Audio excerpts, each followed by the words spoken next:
ওপর দিয়ে দাঁত বেরোচ্ছে আবার। না এই দেখ, তোরা বুঝতে পারছিস না, মা এদিকে আসো, অটো অটো অটো তোলার চেষ্টা করি না, সেটি হয়ে যাবে।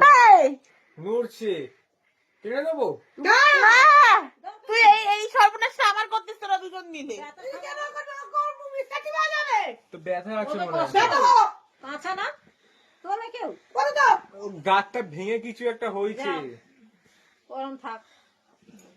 ওই দাঁতটা, এই যে দাঁতটা, এই এই এই এই পাশে দেখেছি, ওই যে দাঁতটা ভেঙে গেছে। এই নড়ছে, দেখো নড়ছে, দেখো এই দেখো নড়ছে। নড়ছে? হ্যাঁ তাহলে পড়ে যাবে। এই তো নিচটা দেখ, নিচটা দেখ।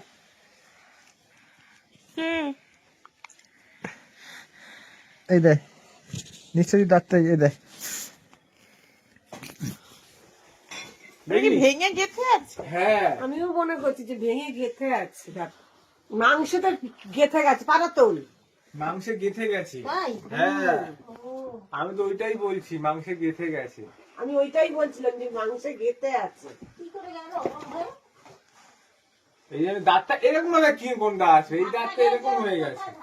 হ্যাঁ উঁচুতে উঠেছে, লাফদি ফাবদি ওটা করে নিচে গেছে। গেথে আছে, আমি তো বললাম নিচে কি মাংস বলতো, দেখলাম। ভেঙে গিয়ে মাংসে ঢুকে গেছে। এই যে এই জায়গাটা গেথে আছে, আর দেখি। ডাক্তার দেখা, তা ডাক্তারের কাছে নিয়ে গিয়েই তুলতে হবে। হুম